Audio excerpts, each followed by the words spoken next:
los libros. Todo está en los libros. Todo está en los libros. Todo está en los libros. Todo está en los libros.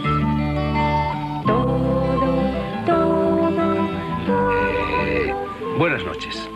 Se las doy también agradeciéndole la disponibilidad, la presencia y la obra al filósofo Antonio Escootado, que en su último libro nos cuenta lo que le sucedió y lo que fue pensando al hilo de esos sucesos durante 60 semanas pasadas en el trópico. Es Anagrama quien publica este libro. Antonio, todos los trópicos son iguales. ¿Configura el trópico, cualquier trópico, una forma de vivir, una cultura, una filosofía? Te lo pregunto porque en este libro hay dos trópicos muy distantes entre sí. Sí, yo creo que hay un trópico ventilado y un trópico asfixiante. Hay un trópico donde las 12 del día y las 12 de la noche son la misma temperatura, el sudeste asiático en gran medida. Y hay otro trópico con enfriamiento y calentamiento, como el amazónico, por ejemplo, o el que se puede encontrar en Salvador de Bahía. Y entonces, claro, el segundo, para nuestra salud, es preferible. Yo creo que el primero está más adaptado a insectos y moluscos y el segundo está más adaptado a vertebrados superiores. Bueno, yo le he puesto a este rato de conversación el título, entre interrogantes, el título de Levi-Strauss, Tristes Trópicos. Tu libro es muy crítico con el trópico. El trópico ha sido para ti triste, aunque al final parece como si dejara de ser triste y se alegrara un poquito al final del libro. Pues es que siempre he sido un optimista incorregible. Lo que pasa es que me metí en una serie de líos enormes, el lío personal gigantesco de cambiar de familia a los 60 años, que creo que es el riesgo más serio que he asumido en toda mi existencia, y si reencarnase en todas las reencarnaciones potenciales. Y claro, al principio iba muy tocado de ala, iba como una perdiz con 7, 8 perdigones. Pero luego, poco a poco, ese optimismo incorregible vuelve. O sea, digamos, lo que no mata engorda, y mientras esté vivo, seré optimista. Hay una coincidencia numérica entre el título del libro y tu edad. Sí. Tenías también 60 años, los cumpliste mientras estabas escribiendo este libro, ¿no? ¿Hay una relación? Enrique Ocaña, en esta crítica que te hizo en el Cultural del Mundo, habla de andropausia, esa crisis andropáusica que los hombres sufrimos más o menos al hilo de los 60 años, ¿no? Lo menciono, me parece que lo menciono yo en la línea 6 o 8 de la primera página. Sí, es una manera de entenderlo. Cuando haces cosas que ves que te ponen en peligro y cosas que no acabas tú de poderte explicar, una forma sensata es... pues remitirte a algo como eso. Pues mire usted, andropausia, también me podría haber dicho esternocleidomastoideo o algún tipo de cosa novedosa, algo que no sea exactamente lo que te pasa, pero que parece que enfoca hacia allá. Bueno, en cualquier caso, este libro marca un giro copernicano, no solo en tu vida familiar y todas estas cosas que tú has mencionado, sino en tu propia obra literaria, obra filosófica. Por primera vez en tu vida escribes un libro abiertamente narrativo, un libro inclasificable, porque por una parte es narración de un viaje o de una estadía en cazaderos muy distintos a los habituales en ti, es un diario íntimo, muy personal, es un descargo de conciencia, es una reflexión sobre el caos de las economías dirigidas, intervenidas y el orden de las economías liberales. Sí, sí. Bueno, es que en realidad es una novela sin ficción. En su momento, cuando lo terminé, dije, pero si esto es una novela. Hay novelas con mucho parlamento. Te recordaré, por ejemplo, La montaña mágica de Thomas Mann, ¿no? Que es que los personajes se sueltan de repente 12 páginas de parrafadas. Pero ¿se puede escribir una novela sin personajes? A mi juicio, ¿por qué no? Y sin embargo, a todas las personas a las que consulté, agentes literarios, editores, dijeron, una novela sin ficción no existe. Curioso. El libro, ya lo hemos dicho, arranca con una especie de fuga. La crisis en tu vida familiar, el cambio de rumbo existencial y 13 horas de avión por delante metido en el vientre de un aparato que despega en París y que te depositará en Bangkok. Y a partir de ahí empiezas a contarnos no solo Tailandia, también Birmania, también Vietnam, también Singapur. Sin embargo, entre estos países que yo acabo de citar, bueno, y luego aparecerá Brasil y aparecerá Argentina. Bueno, en los países asiáticos que yo he citado imperan modelos económicos muy diferentes. En Vietnam hay todavía, bueno, pues un régimen cuasi comunista, si no comunista del todo, economía dirigida. Singapur, en cambio, es la apoteosis del liberalismo. Sí. ¿Por qué los metes en el mismo saco? Bueno, es que están metidos en el mismo saco, que es estar entre las dos grandes civilizaciones orientales, que es la península indostánica por un lado y la Gran China por el otro. La gracia, digamos, histórico-cultural, antropológica de aquello es que no son ni indios ni chinos, son indochinos. Por eso tiene más gracia el nombre antiguo que tenía la zona Indochina que el nombre actual, Sudeste Asiático. En Birmania se nota mucho más la influencia india, por ejemplo, ¿no? Porque son contiguos, aunque también hacen frontera con los chinos. En Tailandia, yo diría, y en Vietnam se nota más la influencia china. Pero es ese caldo de las dos culturas el que lo informa. Por eso, por ejemplo, en Tailandia y en todos esos países reina el budismo Theravada, que no es más que una herejía del hinduismo antiguo, y también alguna influencia de la religión oriental. O sea, habrás visto, tú te acordarás, tú has viajado mucho por estos sitios, hay dos tipos de altares en cada casa. Unos son los altares budistas y otros son los altares a los espíritus. Cuanto mejor te va la vida, más deben crecer cada altar. Y si no los haces mayores, la gente del pueblo, de la ciudad, tus vecinos se van a enfadar mucho, no un poco, mucho, porque no le estás dando al Dios o al rector espiritual lo que él se merece. En cambio, si la vida te merma y te menguas, pues no los puedes dejar del mismo tamaño, no pasa nada. Ya que hablas de altares y de templos, pese al escepticismo tropical que impera en el libro, al final vienes a decir, reconoces que sería conveniente para muchos jóvenes españoles, occidentales, de nuestro entorno, pasar una temporadita en un templo budista. Uy, sí. La verdad es que me fue gustando cada vez más fue la dimensión de eternidad de esos parajes. Me parece que hay unas partes que le dedico al Carabao, al búfalo de agua, que es como un prototipo de la serenidad impasible. Y al mismo tiempo de la benevolencia hacia los humanos, porque yo me he hartado de ver carabaos con niños subidos encima, como mi niña Rebeca de 4 años subida a un animal que pesa 1000 kilos, pero no pasa nada, ese animal no hace daño a nadie. También llevan pajaritos encima que picotean los llevan parásitos, cogido ¿no? una anilla de la nariz, o sea, pero sin hacerles un roce. Y bueno, acabé convenciéndome de que, claro, el monasterio, el Wat budista, es incomparablemente mejor que nuestros antiguos cuarteles. O sea, nosotros perdíamos el tiempo, el humor, y nos daba úlcera justificada estar allí entre aquellas voces de mando y aquellas arbitrariedades criminales de la jerarquía militar. Y en el monasterio, en el Wat, claro, nuestros chicos que ahora andan, pues eso, con movilmanía, bulimia, anorexia, drogomanía o lo contrario, con todos esos temas, 3 mesecitos cada año de monasterio, me parece que sería excelente. Hombre, yo haría unas modificaciones, Fernando. O sea, por ejemplo, ¿cuáles? Suspendería el voto de castidad.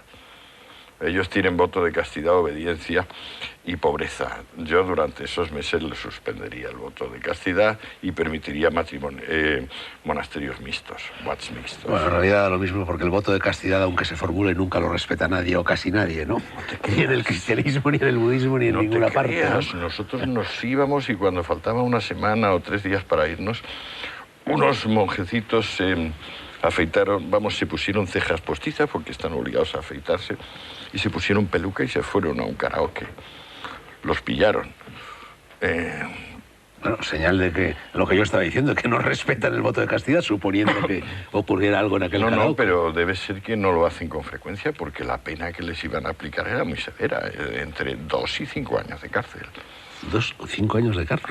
Bueno, tú hablas también en el libro, y eso lo criticas ásperamente, del salvajismo, del código penal vigente en general en los países orientales. Es que no tienen derecho, ellos no separan la moralidad y el derecho.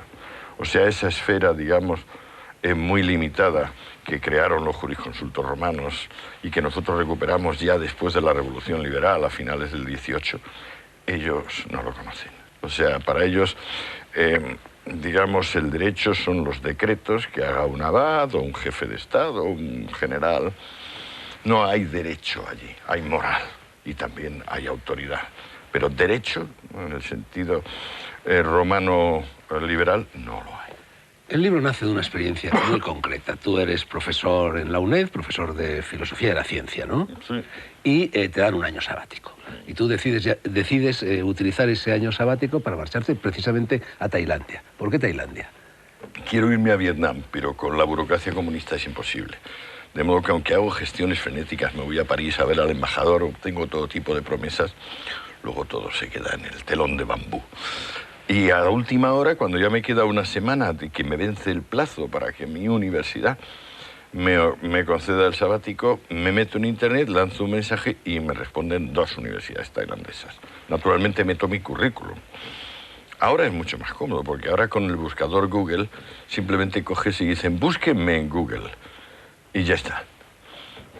¿Tú eres un hombre a un ordenador pegado?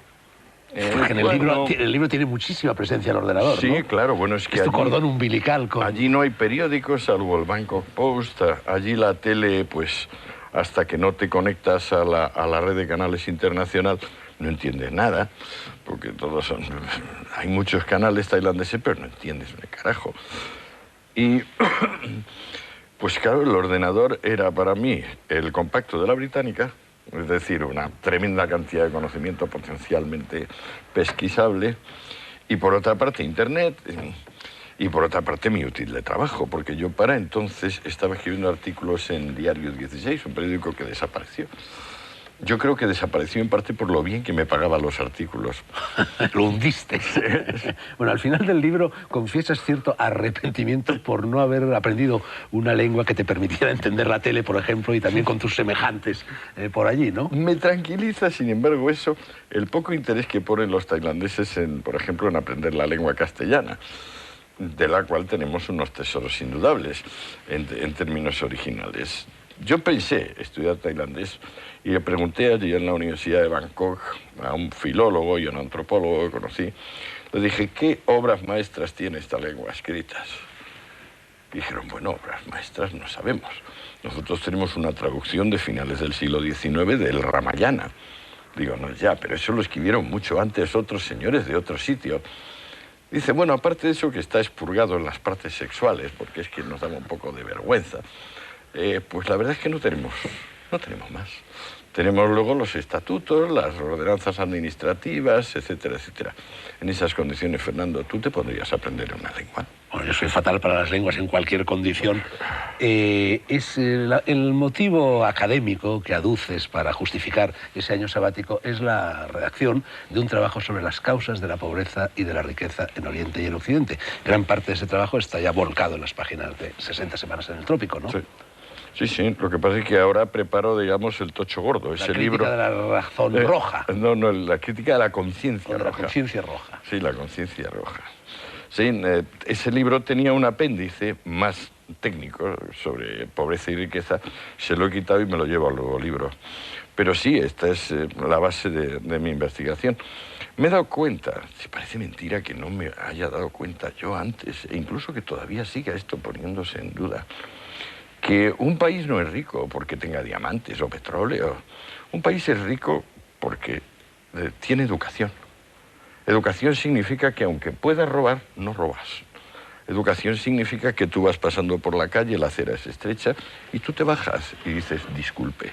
Educación es que, aunque vas a pagar la factura de una tienda o de un restaurante, dices gracias cuando te la traen.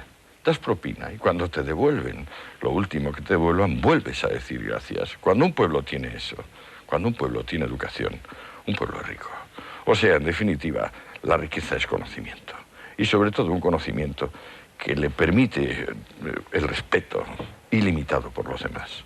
Si tú te metes en gran parte del mundo en un vagón de metro, en un autobús apretado, es muy raro que cada uno de los que te vaya apretando vaya diciendo, como sucedería en Suiza, hoy en día en España, perdone, disculpe, perdone.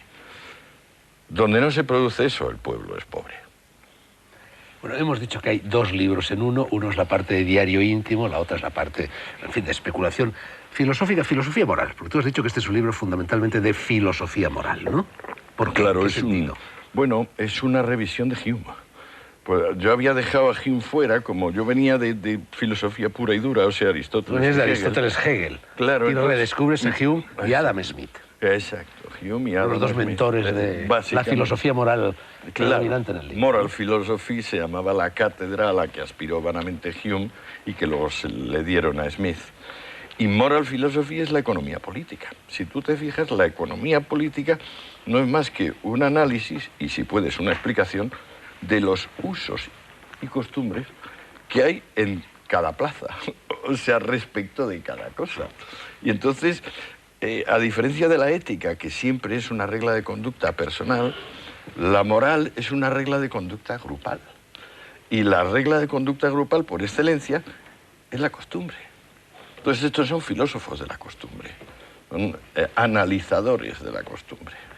Hume es un filósofo olvidado por los lectores, quizá no por los profesores de filosofía en la universidad, pero sí por los lectores. Sería conveniente ahora, vamos a eliminar al escotado novelista y vamos a hablar con el escotado profesor de la UNED. Sería conveniente, si eres capaz de ello, que resumieras un poco la filosofía de Hume para que la gente que seguramente no la tiene en la punta de los dedos la recordara. Fenomenal. Cuánto te agradezco esta oportunidad. Hume, por una parte, es estoico, es decir, alaba la firmeza del carácter, la entereza.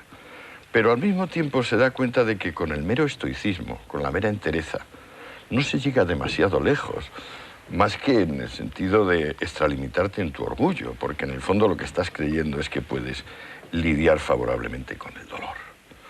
Y entonces, su propia evolución espiritual le lleva un paso más allá de la entereza del estoico, que es la elegancia del epicúreo. La humildad en el placer, el permitirse todos los placeres siempre que no lleven consigo dolores mayores, el cálculo, esa mezcla de ternura y inflexible previsión. Y en la práctica, una vez que, digamos, él ha hecho esa transición interior del estoicismo al hedonismo o al epicureísmo, él es el primer gran teórico económico. Él es el primer hombre que ve como conjunto las relaciones comerciales entre naciones, sobre todo las naciones de Europa. En su tiempo todavía imperaba una doctrina del mercantilismo que la podemos describir como barre pa' casa. Barre pa' casa. O sea, por ejemplo, los mercantilistas ingleses o holandeses decían, este país va a vender, no va a comprar. Los demás tienen que comprarnos, porque a nosotros no nos interesa más que vender. Así acumularemos el metálico.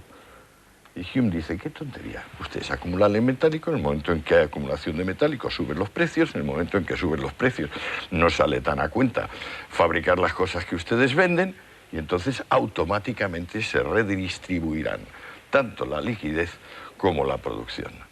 Ahí te das cuenta de la profundidad de concepto que él tiene, porque él ve en movimiento y en conjunto lo que otros no ven más que fijo y en detalle. Y luego ya viene el Hume definitivo, el Hume de contacto con la muerte, su muerte, cómo lleva él su muerte y cómo hace salir a la filosofía del sueño dogmático. Como él dice, todo lo que vosotros llamáis causas y efectos, yo lo llamo creencia. O sea, por ejemplo, yo caliento una olla al fuego y el agua se va a calentar. Pero esto es una creencia. Yo participo de la creencia, dice Hume. Estoy prácticamente seguro de que si pongo a calentar un agua al fuego se calienta.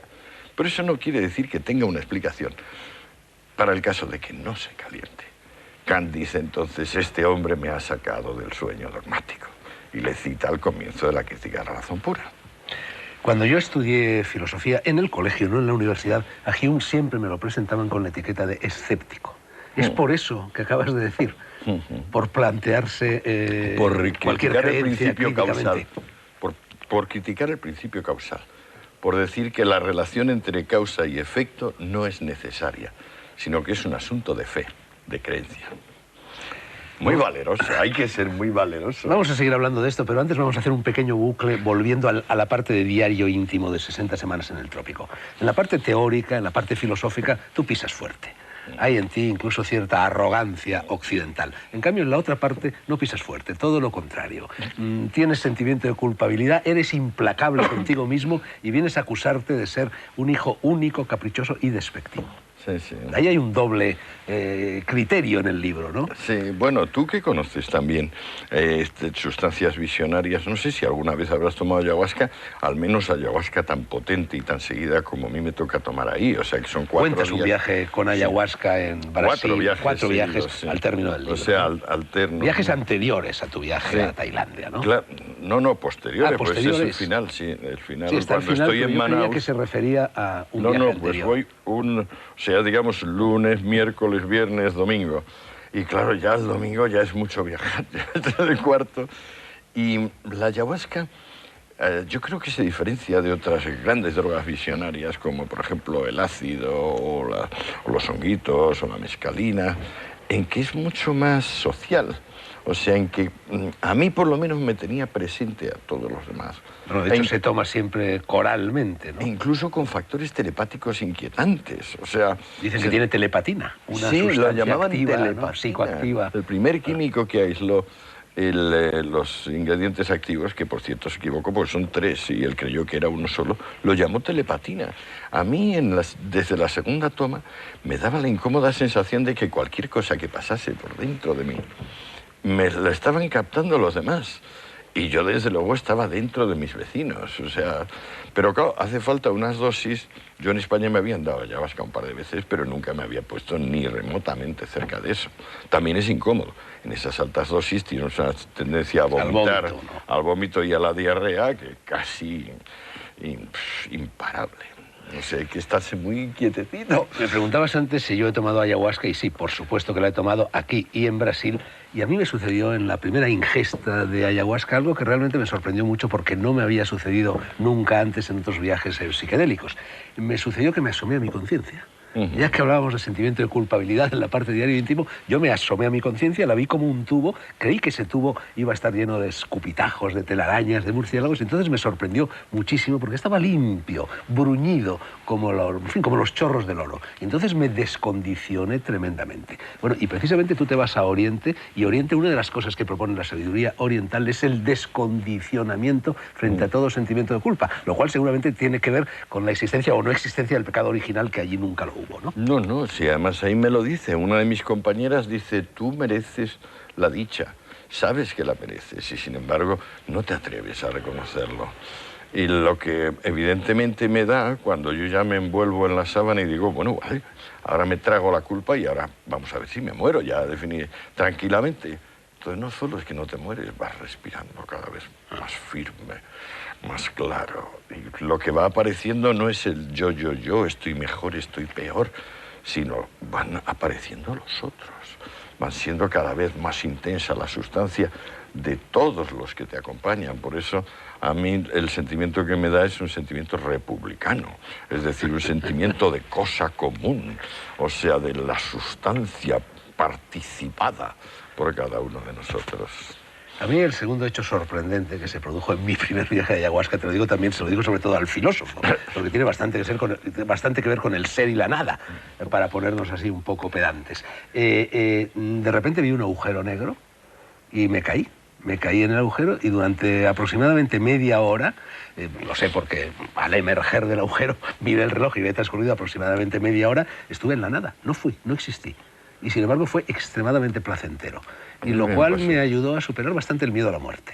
A mí me pasó una cosa de tipo espeleológico, sí, o sea, de meterme en una gruta de estas sin vientos, sin luz, sin nada. O sea, a lo mucho de vez en cuando la sensación de un goteo, como en las cavernas. Yo antes me confundía cuando te decía que el viaje de ayahuasca que cuentas en el libro había sido una experiencia anterior, pero me confundía con un motivo.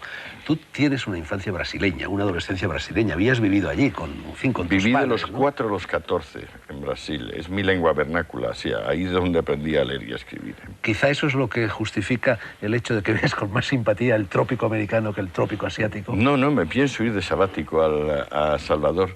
Dentro de un par de años ya me toca otra vez. ¿Cómo te toca otra vez? Me toca otra vez, es que llevo 37 años de profesor y solo me he cogido un sabático. Pero no toca cada 7 años. Cada 6, en realidad, para los que ya estamos cerca de la jubilación. Este es el último sabático, vamos, el que te vas a El tomar que con me El voy a Salvador, tomar el va a ser último, el último, sí. el último que te queda.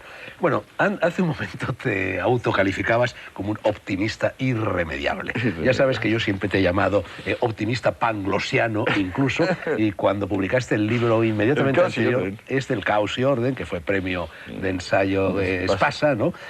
Bueno, ya hacías gala de este optimismo panglosiano que sigue presente en la parte teórica del libro. En tu opinión, estamos aproximándonos, estoy exagerando un poco, pero en fin, gracias a la economía de mercado, al mejor de los mundos posibles. ¿También van las cosas en Occidente y tan mal en Oriente? Bueno, no al mejor de los mundos posibles, al mejor de los mundos conocidos. Yo creo que estamos mejor que hemos estado nunca. No solo nosotros, sino, por ejemplo, los chinos. Incluso me dices, Mali está peor. Mali, pues estoy hablando de una de las zonas más espantosas, o Cote d'Ivoire, que nosotros llamamos Costa de Marfil. Sí, pero la diferencia es que, por ejemplo, las estadísticas económicas nos dicen que Costa de Marfil está mucho mejor que hace 30 años y mucho mejor que hace 200. Pero es que nosotros, por ejemplo, los suizos o los españoles, estamos 300 veces mejor. Entonces, si ellos han crecido 2 o 3 veces y nosotros hemos crecido 300 o 400, eso no significa que ellos no hayan mejorado. Eso significa que no han mejorado a nuestro ritmo. Ahora, nosotros nos encontramos con problemas evidentes, gravísimos, de polución, de cambio climático, de capacidad de los padres de transmitir valores a sus hijos. Es muy difícil ahora enseñar buenas costumbres, que es la obligación de los padres. Muy difícil. Ten en cuenta que de los libros se ha pasado a las pantallas. Se parece un poco el tránsito de pantalla a pantalla al tránsito de hoja a hoja en un libro, pero es distinto. La mayor parte de nuestra juventud es analfabeta funcional, en el sentido de que sabe leer y escribir, pero ni lee ni escribe jamás. Y si incluso le dices, oye, escribe esta carta, le puede dar un ataque intenso de angustia que nos haga pensar en llamar al doctor Freud o a algún amigo suyo para que lo calmen, ¿no? Tus hijos, ya que los mencionas, tienen bastante protagonismo en el libro. Van y vienen, ese montón de hijos que tienes, porque si hubieras vivido, que viviste en la época de Franco, te habrían dado un premio por familia numerosa, ¿no? Sí. 6, y creo que vas a incorporar un 7º en fecha próxima. Sí, voy a incorporar un 7º, sí. ¿Cómo reaccionaban tus niños cuando llegaban al trópico, ante el trópico? Cada uno a su manera, porque cada uno tiene su edad y tiene su constitución. Es el más divertido, el que yo creo que el que más hablo es mi hijo Jorge, que es hercúleo, tiene la bondad, la salud y la energía de Hércules. Incluso sexualmente. Cuentas ciertas proezas en la isla aquella que Hay sirvió de algunas base a una proezas. película, horrenda la película, por Sí, cierto, sí, ¿no? pero es verdad que consiguió, digamos, cohabitar con varias mujeres y al mismo tiempo evitar que le tocasen la cartera. Esto ni el mismísimo Hércules lo logró. O sea, Hércules, si cohabitaba, se le llevaba la cartera. ¿Sí? Bueno, algunos de estas críticas que han aparecido a cuento de tu libro y que tengo por aquí, dice que no eres ecuánime, que eres muy partidario de la mujer asiática y en cambio no tan partidario del varón asiático. ¿Razones sexuales aparte, hay algún otro motivo así de más profundidad? Bueno, batallitas no hay ni una en este libro. No, batallitas tuyas, al contrario, no. Permaneces casto a lo largo del libro. Sí, soy completamente casto a lo largo del libro. Pero defiendes a la mujer asiática y en cambio atacas duramente al varón No, asiático. es que la mujer asiática trabaja, el hombre asiático no trabaja.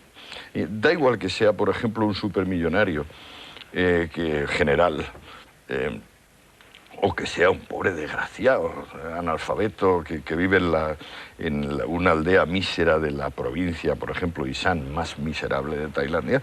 Da igual, quien trabaja es la mujer de cada uno. El hombre no trabaja, el hombre está allí, pues, tomándose unas copichuelas con los amigos, sesteando en las salas esas rectangulares, o zorreando. Por eso yo digo en el libro que tiene fama el Thai de ser el varón más putero del planeta. O sea, cuando hicieron la Universidad de Chulalongkorn unos estudios bastante detallados sobre la famosa prostitución tailandesa, no tuvieron más remedio que reconocer una cosa que no gustó al gobierno, que es que 5 de cada 6 mujeres son para tailandeses. Lo que pasa es que los burdeles tailandeses no son como los burdeles de los turistas, o sea, son tiendas de muebles, peluquerías, otro tipo de establecimientos comerciales donde ellas llevan unas cintitas que revelan aproximadamente cuáles son sus precios. Última pregunta antes de la publicidad, Escotado. Has hablado antes de la contaminación como uno de los males del mundo occidental. Bueno, Bangkok es una de las ciudades más contaminadas del planeta. Bueno. Y Yangon, la antigua Rangún, como están tan disparatados el gobierno, el generalato ese que llama orgulloso aislamiento o nirvana socialista desde 1962, no se habían dado cuenta que tenían un arancel feroz sobre los filtros para carburantes. Filtros para carburantes en camiones, motos y coches. Entonces, Yangon, que tiene un parque automovilístico inferior, vamos, sin duda, a Miranda de Ebro, bastante inferior a Miranda de Ebro, tiene unos niveles de polución como si estuvieras en el centro de Tokio. O sea, prácticamente todo el mundo va con máscaras. Vamos, que no se puede salir, o sea, que es que no se ve dos en un burro. Pero es porque todos los tubos de escape de todos los vehículos sale una pez negra infernal. Ahora se acaban de dar cuenta los generales birmanos que llevan ahí con 30 años con ese arancel que le está impidiendo refinar la gasolina. Aparte que también tienen una planta de refinado que no funciona igualmente y que saca gasolina lamentablemente corrupta. Aquí están los anuncios.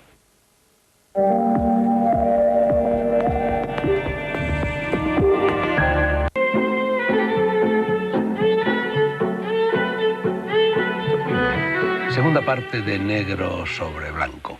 Un solo autor y un solo libro en ella. El autor es el filósofo y un poquito novelista últimamente Antonio Escotado, y su libro, que es donde por primera vez se acerca al género narrativo, es este, 60 semanas en el trópico, publicado por Anagrama. Antonio, en el libro hay muchísimas descripciones. Te demoras, te recreas, se ve que disfrutas en ellas. Descripciones botánicas, descripciones zoológicas, descripciones de usos y costumbres, de todo. Sí, yo creo que es la base, o sea que si el libro tiene algo defendible, es eso. Pero esto, a su vez, viene de otra cosa. Viene de mi convencimiento, de ahí creo que me sale ese irreprimible optimismo, de mi convencimiento de que lo real siempre supera a lo imaginario. O sea, lo concreto, lo observado, es siempre muchísimo más rico que lo previsto, que lo, digamos, anticipado.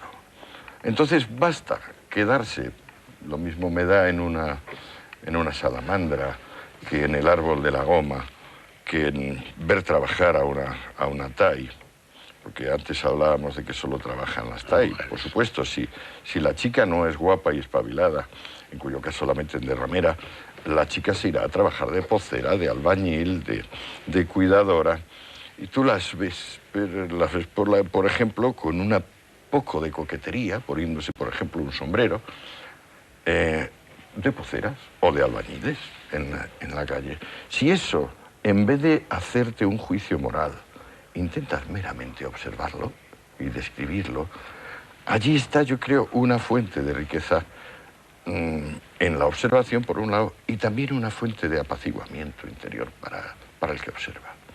A mí me da por el saco bastante que en filosofía se haya confundido la ciencia con la predicción. La ciencia es, ante todo, observación. En esas descripciones de usos y costumbres, de botánica, de fauna, etcétera, hay algo que parece que no te gustaba demasiado, y es la alimentación. Te quejas reiteradamente de ella en el libro. Pues es que no entiendo cómo los países que más necesitan la higiene, porque más rodeados están de agua dulce, que se pudre tan fácil, y de una temperatura media de 28 grados, con el 99,9% de humedad, yo no entiendo cómo esas personas no se han dado cuenta de que si mueren tan pronto, si tienen ese mínimo tamaño, si están tosiendo desde el nacimiento hasta la muerte, si tienen tantas enfermedades, es porque no han descubierto la higiene. Es asombroso que la higiene la descubra Lord Lister y unos señores escandinavos en unos países donde la putrefacción y la fermentación tienen unos niveles de desarrollo a lo mejor 10.000 veces inferiores. Esa falta de higiene en general, pues claro, me escandalizaba. Tú te entras a un restaurante y bueno, la comida que te dan, pero ¿cómo te atrevas a penetrar a la cocina? Entonces ya llega la truculencia. Sin embargo, no solo se vive de pan, y en Tailandia existe la mejor hierba que yo he fumado nunca. Sí, hay una hierba extraordinaria pues, que probablemente viene de eso, de la tremenda humedad y de que el terreno, pues hay tal fermentación, hay tierras rojo-negras. Y yo creo que además, como las tienen allí hace tantísimas generaciones, deben ser muy buenos cultivadores. Es como los iraníes y los turcos con la dormidera, o yo qué sé, ¿no? Los de La Rioja con la vid. O sea, que es que hay raíz, hay raigambre. Bueno, esas virtudes también tienen que ver seguramente con la proximidad al Ecuador, ¿no? Cuanto más cerca se está del Ecuador, mejor, sí. Más fuertes, más vigorosas son esas sustancias. Y sin embargo, hay pena de muerte. En un país como Tailandia, donde siempre se ha fumado marihuana, hay pena de muerte para la posesión de marihuana. Es ridículo. Y en Malasia, y en Indonesia, y en todos estos países, ¿no? La cruzada... Eso sí que es una violación de los derechos humanos, un disparate jurídico, ¿no? Una desproporción entre causa y efecto verdaderamente... Ahí viene la falta de derecho de estos países. O sea, como no se conoce el derecho, como para ellos el derecho es simple legislación, o si no, moral establecida, resulta que la cruzada antidrogas la exportan los norteamericanos, con grandísimas dificultades. Yo tengo referenciado históricamente cómo todos estos países, concretamente el Siam, que es como se llamaba antes Tailandia, se opone a gran parte de los tratados y las iniciativas de los Estados Unidos, igual que se oponen vehementemente Turquía e Irán. Y ahora han pasado 80 años y son los verdaderos adalides. O sea, en Estados Unidos no hay pena de muerte y ellos sí la tienen. O sea, ser más papista que el Papa, ¿no? Más papistas que el Papa y se identifican en el horror ante sus propias drogas. Y en cambio, por ejemplo, en Tailandia está muy bien visto el whisky, el vino. Bueno, pongámonos serios y regresemos otra vez a la filosofía del libro, a la antropología, que también la hay del libro. Tú vienes a sostener que hay dos modos genéricos, dos grandes modos genéricos de entender la vida: el planeta interior y el planeta exterior. Y hablas de la necesidad de que el uno y el otro se compenetren. Estaban recíprocamente aislados hasta que llegó la globalización, y esa tentativa de compenetración entre el planeta exterior y el interior es el gran reto al que en estos momentos se enfrenta la condición humana. Explícanoslo un poco mejor de lo que lo he hecho yo. Es el presente. Digamos, ellos tienen una idea antigua del valor. Valor es igual a trabajo. Valor es igual a horas de trabajo aplicadas a cada cosa. Pero nosotros sabemos que eso no tiene ninguna realidad. Nosotros sabemos que valor es igual a servicio. Por ejemplo, todos los televisores ocupan el mismo tiempo de trabajo aproximadamente a quienes los producen. Sin embargo, a ti o a mí, si no tenemos un televisor, tener uno nos vale mucho. Tener dos menos, tener 130, nos resulta odioso y estamos dispuestos a hacer lo que sea para liberarnos de ellos. Sin embargo, todos estos televisores cuestan lo mismo en hora.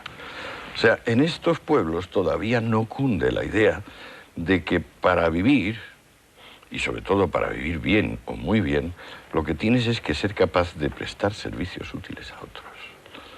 De alguna manera todo el mundo se queda en su nicho, el que ha nacido rico en su riqueza, el que ha nacido pobre en su pobreza, y esta sensación de tengo que darle a la cabeza para encontrar algo que a otros les sea útil. Si encuentro algo que les sea muy útil, lo mismo el tetrabric que estos, los POSIT, por ejemplo, el descubridor de los POSIT, estos papelitos que se pegan, este señor será inmensamente rico. ¿Por qué? Porque ha hecho un favor, aunque sea chiquitito, a una inmensa cantidad de personas.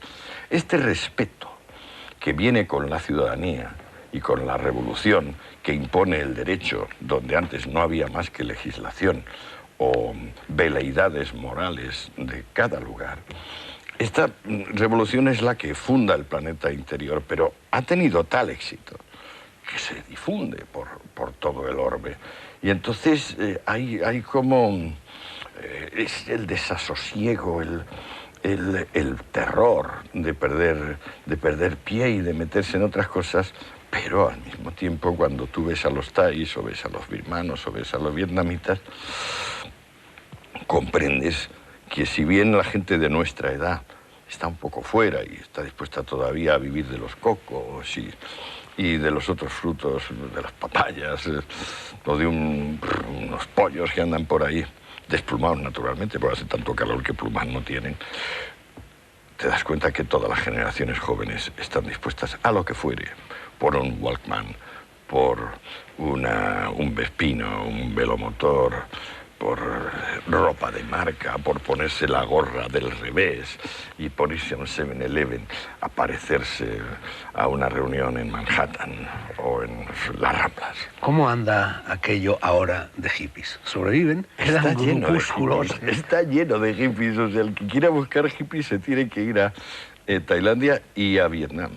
Esto que se llaman raves, las fiestas donde toman pastillas, donde toman éxtasis. Y donde tu hijo ejercía como Hércules. Esto es increíble porque antes celebraban uno al mes por luna llena, luego celebraron por cuarto creciente, luego por cuarto menguante y luego celebran por luna negra, es decir, no luna. Todas las semanas estoy hablando de raves de miles de personas, tanto en la isla de Samui como en la del frente, que es la más hipiosa, más espiritualoide, que se llama Koh Phangan.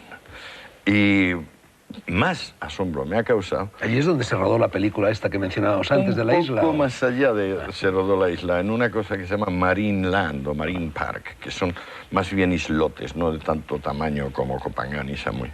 Pero es que he visto raves en Vietnam. Y he visto raves multitudinarios en Manaus, que al fin y al cabo aquello es la en Vietnam, con un régimen comunista. En Nha Trang he visto raves poderosos, he visto raves de miles de personas, de las cuales el 90% o el 80% serían occidentales, australianos, neozelandeses, norteamericanos e ingleses, pues naturalmente eran los abastecedores también, eran los que venían con las pastillas y los que venían con los disc jockeys y la música. Trazas, por cierto, un paralelismo entre Nha Trang y lo que fue Torremolinos y la Costa del Sol, ¿no? Sí, sí, bueno, es que hay algo parecido, o sea, digamos, el desarrollismo este inicial. Allí afortunadamente las casas son un poco más bajas, pero también en Torremolinos en principio eran más bajas. O sea, ojalá no se estropeen como se ha estropeado Torremolinos, pero en el fondo se parece.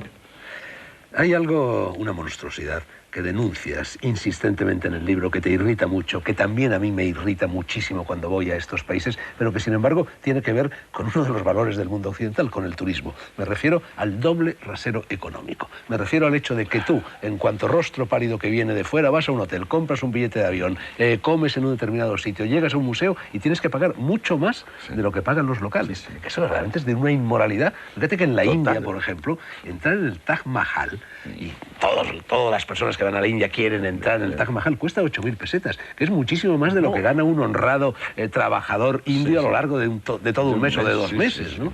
No, y en Tailandia y en Birmania hay, bueno, y en Vietnam, se llama cortesía con el nacional, que si tú haces una cola... Y descortesía con el foráneo, claro. Claro, si haces una cola y ya al final llegas ahí, pero tienes 2 thais o 2 vietnamitas detrás de ti, tienes que hacerles espacio y ellos van a ser despachados antes para lo que fuere, un visado, un pasaporte, un permiso de esto o de lo otro, pagar el teléfono. Y tú dices, bueno, sobre todo, esto es tanto más inaudito cuanto que ellos están enviando millones de personas a Europa, a Estados Unidos, a Australia, a Canadá, millones de personas que necesitan solidaridad, todo lo contrario de discriminación. Pero bueno, eso es otra de las cosas que al no conocer el derecho, no conocen el principio de reciprocidad. No lo entienden. O sea, por ejemplo, está muy mal visto hacer preguntas, porque a lo mejor el preguntado no sabe contestar, entonces queda en mala posición. Y si uno dice, bueno, pues no hago preguntas. Sin embargo, ellos hacen preguntas sin parar. Te llegan a preguntar qué ganas al mes, cuántos hijos tienes, cuánto te vas a quedar. Entonces, el principio de reciprocidad no lo tienen claro. O sea, simplemente la vieja cosa mercantilista de barrer para casa, barrer para casa, barrer para casa. Y tú dices, no, si donde vamos a ser prósperos es todos reconociéndonos a todos. Un respeto que todos nos merecemos. Pero no, eso cuesta. Los occidentales tienden a creer que la filosofía es un producto exclusivamente occidental, que nace en Grecia y alrededor de Grecia se produce una serie de círculos concéntricos, Alemania, etc.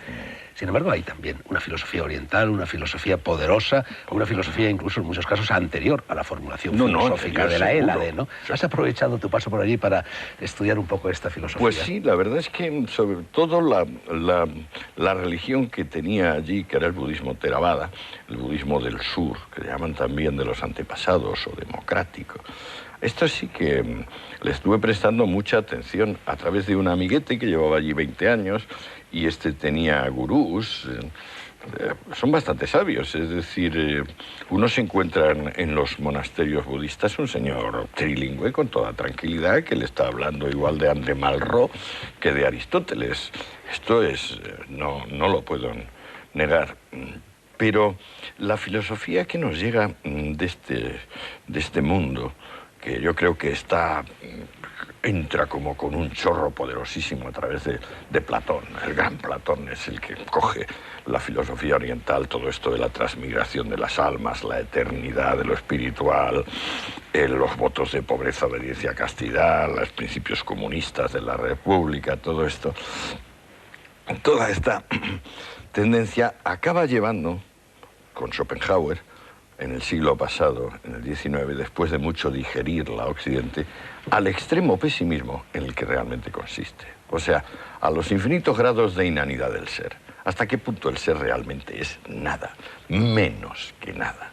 ¿Hasta qué punto el mundo no es más que ilusión? Velo de malla. ¿Hasta qué punto la felicidad no se puede conseguir más que renunciando al deseo?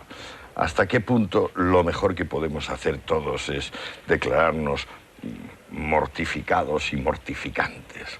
¿Hasta qué punto, digamos, la ganancia, la lujuria, el éxito, la tranquilidad son signo de falta de virtud moral? En ellos hay mucho pesar, mucho dolor. Es una filosofía que hurga bien en los fundamentos de la tristeza, de la pena. Pero el escepticismo que existe en Oriente respecto a la realidad es solo respecto a la realidad inmediata.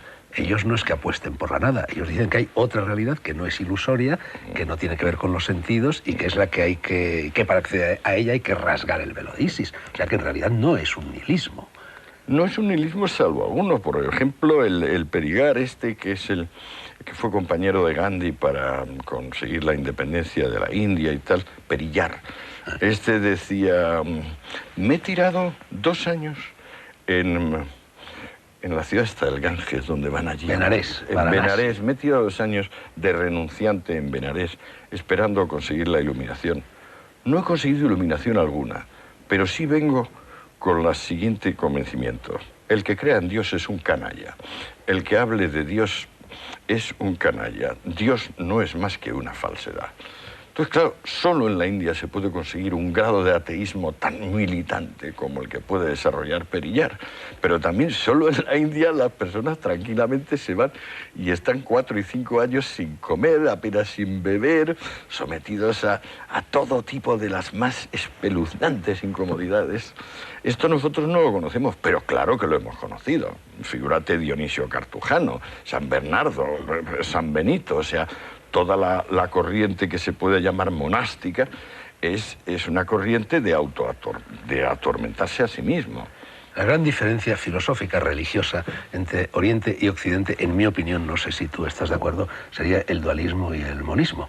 Todas las religiones occidentales son dualistas y en cambio las religiones orientales y también la filosofía oriental es monista. Existe una sola sustancia, una sola energía, una sola materia en el universo y eso quizá es lo que explica ese inmovilismo social al que tú te refieres en el libro. Sí, puede ser. Sí, yo creo que nosotros también estamos dejando de ser dualistas. O sea que ya no nos vale eso.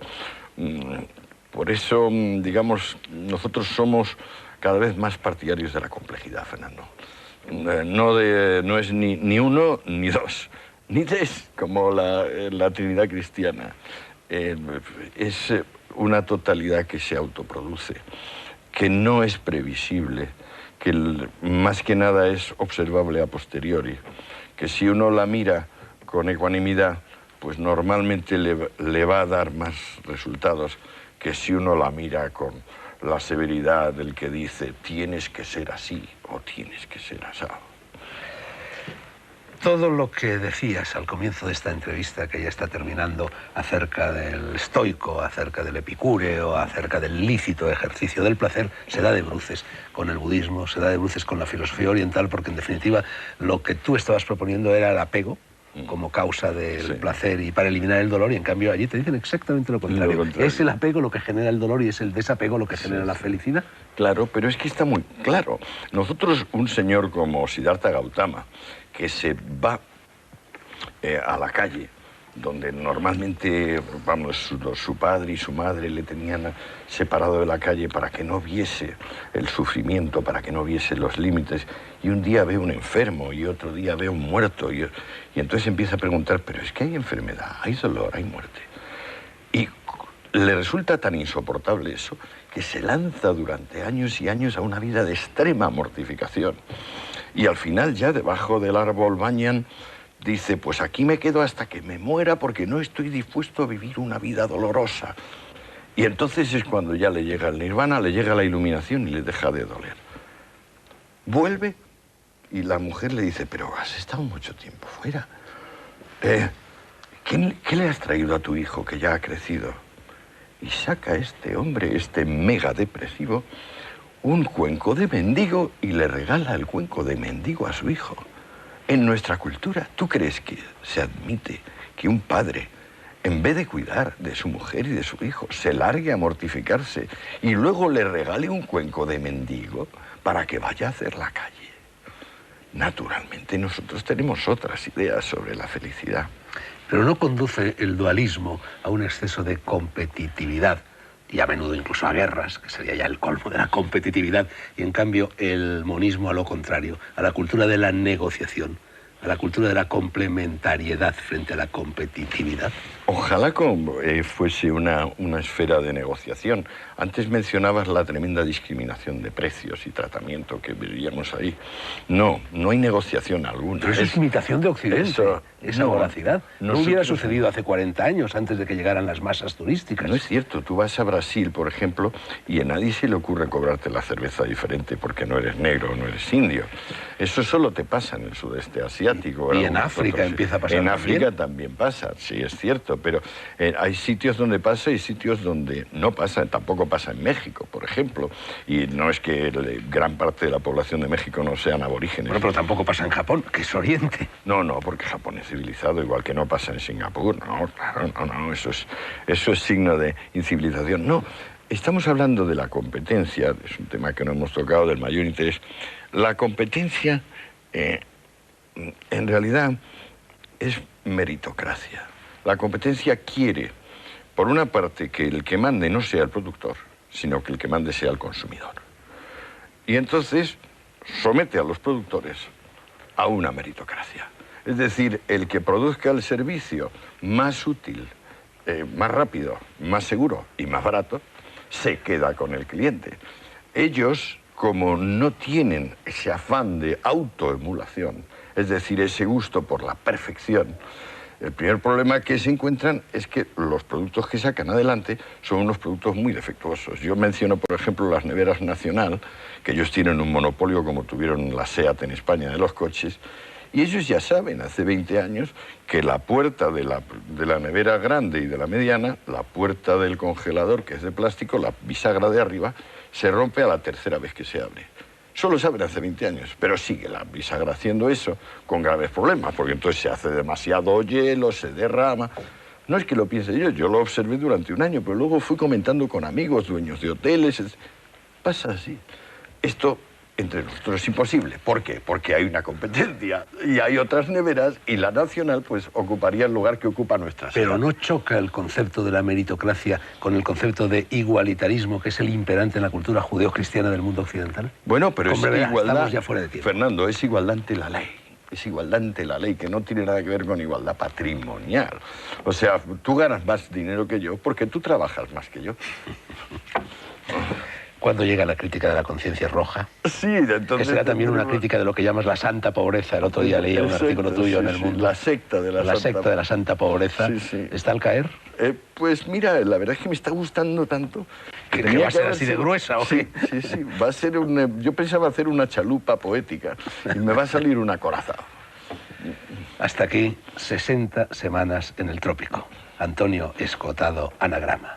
La filosofía de este libro, escrito a caballo entre Oriente y Occidente, entre el trópico y la zona templada, entre la economía, la antropología, la política y la filosofía, entre la confesión y el desahogo, entre lo personal y lo general, la resume el autor en los 4 versos de una nana brasileña que, según dice la última página del libro, no consigue quitarse de la cabeza. La nana reza así. El clavel riñó con la rosa sobre el alféizar de una ventana. El clavel salió herido, la rosa despedazada. Antonio Machado vino a expresar más o menos lo mismo cuando escribió aquello de busca a tu complementario que marcha siempre contigo y quiere ser tu contrario. Lo propio del ser humano es conciliar, armonizar, negociar y no romper la baraja. A lo primero, el espíritu de complementariedad se le llama ilustración. A lo segundo, el espíritu de enfrentamiento, de competitividad, caiga quien caiga, se le llama barbarie. Gracias, Antonio. Extiendo esa gratitud a todos ustedes. La vida sigue y negro sobre blanco también. Volveremos. Buenas noches.